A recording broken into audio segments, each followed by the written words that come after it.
Opa, essa é a hora de dar risada. Vamos trocar uma ideia sobre isso? Aô! Sejam muito bem-vindos, senhoras e senhores. Tá começando mais um Memórias de um Nerd Qualquer, Padilha aqui. E depois desse momento bipolar aí do começo do programa, hoje nós vamos falar sobre aquelas comédias com plateia. A gente vê cada vez menos comédias entrando nos catálogos, né? E a gente lembra daquelas comédias que a gente assistia na televisão. Era muito comum a gente assistir à tarde O Maluco no Pedaço, Friends e tantas outras, né? Tá aqui o livro das séries. Toda vez que a gente falar sobre televisão e séries, eu vou sacar a carta 1001 séries da TV pra você ver antes de morrer. É bem legal esse livro, né? Mas hoje, especificamente, a gente vai falar sobre essas séries com plateia, né? Eu cresci assistindo televisão. Talvez fui mais educado pela televisão do que pela minha família, né? A minha mãe, infelizmente, ela ficava muito doente, então ela tinha que ficar internada, né? E meu pai, ele sempre estava trabalhando. Então, os exemplos de valores, de coisas assim que você precisa aprender, eu acabei aprendendo com alguns amigos e com a televisão. E uma coisa que eu lembro que era comum era ter esse tipo de programa com plateia, conviver com essas séries que era basicamente um teatro, né? Com as suas risadas e as famosas claques ali na televisão.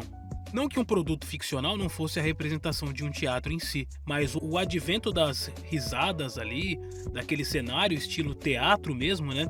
Que era basicamente um palco, que ele tinha ali os planos, os 3 planos, né? E o quarto era basicamente a plateia e os telespectadores. O que fez com que a gente se acostumasse com aquele tipo de conteúdo, né? E também fizesse com que a gente se acostumasse com aquele público frente àquelas risadas e aquelas situações, né? Que até melhoravam a piada e a situação ali do personagem. Por exemplo, muitas situações de Friends, Two and a Half Men, Big Bang Theory, essas séries com comédia, elas melhoram com as risadas. Se você puder procurar no YouTube, tem um vídeo séries de comédia sem risada, né? Acho que tem do Big Bang Theory também, se não me engano, tem do Friends. E você vai perceber que aquelas risadas que eles gravam, basicamente são coisas essenciais pro funcionamento daquele programa. Não que ele não tivesse qualidade ali no roteiro, mas aquelas piadas impulsionam, né? Por exemplo, vai você assistir um filme de comédia no cinema, né? E um filme de comédia em casa. Aquelas risadas, elas proporcionam ali um elemento muito interessante que criam aquela ambientação que faz com que você também ria. Às vezes até de uma coisa que se fosse em casa, não teria tanta graça assim. Mas como você tá ali com o pessoal, tá reunido, é muito mais interessante, é muito mais imersivo naquela situação. Talvez essa parte das sitcoms, das piadas aí, das comédias com plateia, fizessem com que aquele programa, aquele conteúdo se tornasse mais atrativo para quem tá assistindo. Eu acredito que o subterfúgio da plateia tornava para algumas pessoas ali até mais palatável, né? Tô falando muito na teoria, mas não tô falando das séries em si. Eu cresci vendo séries como Blossom, O Maluco no Pedaço, 3 é Demais,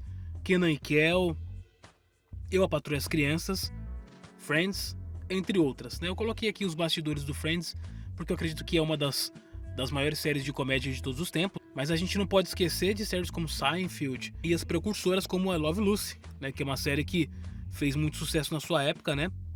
E tinha até aquelas séries que não tinham plateia, mas a risada era o núcleo, como o caso aí do How I Met Your Mother, que era uma série que, como ela tinha várias transições temporais, elas tinham que ser gravadas em ambientes diferentes, em tempos diferentes, então a plateia ela vinha depois, eles exibiam o que tinham gravado para uma plateia ali numa tela, aí eles captavam ali a risada daquela plateia e aí inseriam na tela, né? Até séries infantis, como as próprias séries da Nick, da Disney, que algumas não tinham plateia, eles colocavam ali as risadas, e algumas até que eles colocavam alguma coisa ali pra gente se sentir ambientado, como é o caso das séries ali do Chaves, né, que a gente ouve aquelas risadas que até são risadas específicas, né, que parecem umas hienas ali latindo e tal, mas que a gente acaba acostumando também com aquele tipo de subterfúgio, né. Aqui no Brasil a gente tem alguns exemplos, eu vou dar os exemplos mais famosos, que foi o caso do Sai de Baixo, do Toma Lá da Cá, e algumas séries do Multishow. Eu sou bem sincero, não acompanho essas séries do Multishow, mas essas séries como o Sai de Baixo e o Toma Lá da Cá, no SBT tinha o Meu Cunhado também, né? E a gente, se a gente for voltar lá atrás, tinha o Bronco, a Família Buscapé, que eram ali teatros que eles captavam também. Quando eu falei dessa série de comédia, eu lembrei do I Love Lucy, que ela é a mãe das séries de comédia, né? Ela traz esse elemento de colocar ali uma plateia, um público e tal. É uma prática bem antiga, né? Porém, eu trouxe ela pra cá porque eu queria discutir Como elas estão hoje, em 2023, né? A série de comédia, ela tem aquele feijão com arroz, né? Ela tem esse elemento aí do roteiro e da plateia. Mas em 2023, essa prática de produção ela tem caído. Recentemente a gente teve o cancelamento de 2 séries de comédia aí, que foi o How I Met Your Father, né? Que é a continuação do How I Met Your Mother. Que é um reboot, né, na verdade, né?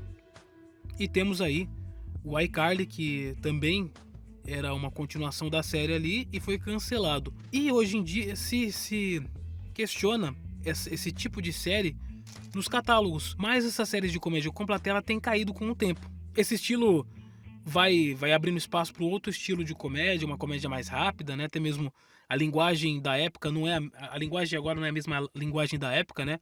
A paciência por esperar aquela piada forte, aquele ponto forte da piada já não tem, né? Aquele punchline, porque você até percebia na série de comédia que o personagem ali, o ator, ele esperava ali baixar a poeira das risadas para poder continuar o texto, né? Eu acho que hoje em dia mudou essa linguagem. Algumas séries, em suas mídias físicas, elas têm ali os extras, né? Mostrando aquela plateia, às vezes mostrando a reação frente a uma piada, eles acabam mudando a piada para que a plateia ri mais, possa ter uma reação melhor ali, né? Um react ao vivo ali, né? E tinha uma coisa muito interessante nessas séries com plateia, que vez ou outra eles quebravam a quarta parede, até quando ia ser algo gravado e canon lá da série, né? Eles quebravam ali a quarta parede, que foi o caso de muitas vezes ali do Maluco no Pedaço. A própria Kenan e Kel que eu comentei aqui, eles já começavam falando com a plateia, e algumas outras ali, que vez ou outra eles colocavam ali a plateia, até fazendo uma coisa meio sem sentido, né? Mas que era interessante também. Esse episódio do Maluco no Pedaço, o Carlton ele sai correndo pelos cenários e é muito interessante você ver ali um do lado do outro, que as coisas são bem próximas, né? E qual que sai ali, a porta sai por onde, e depois mostra a plateia e tal. Isso é bem bacana. O Friends, nos extras, ele mostra muito erros de gravação, uma plateia gigantesca de até 500 pessoas a última temporada, né? Eu lembro que quando eu era mais jovem, eu queria poder ir para os Estados Unidos para poder assistir uma gravação ali de um Two and a Half Men, ou do Big Bang Theory, né? Deve ser bem legal ali a plateia e tudo mais, só pra sentir o gostinho de como essas produções dessas sitcoms, né? Ainda nos últimos 10 anos teve aí os remakes de várias coisas, iCarly, 3 é Demais, That's Nine Inch Show, que é a continuação do That's Seven Show, tem umas outras que são inéditas, como A Boa Vizinhança também, que é bem bacana. Eu gostei bastante também de uma chamada My Good Nick, uma coisa assim, bem legal também da Netflix. Mas eu acredito que é um tipo de comédia que tem caído com o tempo, né? Depois da pandemia também teve uma queda brusca nesse tipo de conteúdo americano. E é isso aí, galera. Hoje foi mais pra discutir um pouco sobre esse tipo de conteúdo, sobre esse tipo de comédia nos Estados Unidos. Deixa nos comentários se você gosta bastante dessas sitcoms, desse tipo de comédia ainda. Se você assiste alguma atual, qual foi a melhor pra você, na sua opinião? Tem muita gente que vai falar que o Seinfeld foi uma das melhores séries de comédia. Ainda mais aquele pessoal que acompanhou algumas séries antigas dos Estados Unidos vai falar que Cheers, ou Shared, né? É uma das séries boas, aquela The Golden Girls também, que foi muito aplaudida nos Estados Unidos. Comenta aqui embaixo qual série deixou saudade pra você. Muita coisa da nostalgia, né? Muita coisa que passou na nossa infância ali no SBT, por exemplo. Vai deixar aí saudade, né? É isso aí, gente. Olha, a gente tem vídeos aqui segundas, quartas e sextas. Tem vídeos de vários assuntos. Já falamos sobre anime, já falamos sobre videogame, já falamos sobre brindes da Alma Chips. Então dá uma procurada no nosso canal para você verificar o nosso conteúdo. E por favor, assine o nosso canal, comenta aqui embaixo, dá uma chance aqui, porque esse canal é feito de uma pessoa só, um canal bem humilde. Por favor aí, se puder, dá essa força. Esse programa também sai em formato de podcast, é só você procurar ali nos principais agregadores de podcast. Eu vou ficando por aqui, Wanderson Padilha, um forte e magnífico abraço e até o próximo vídeo.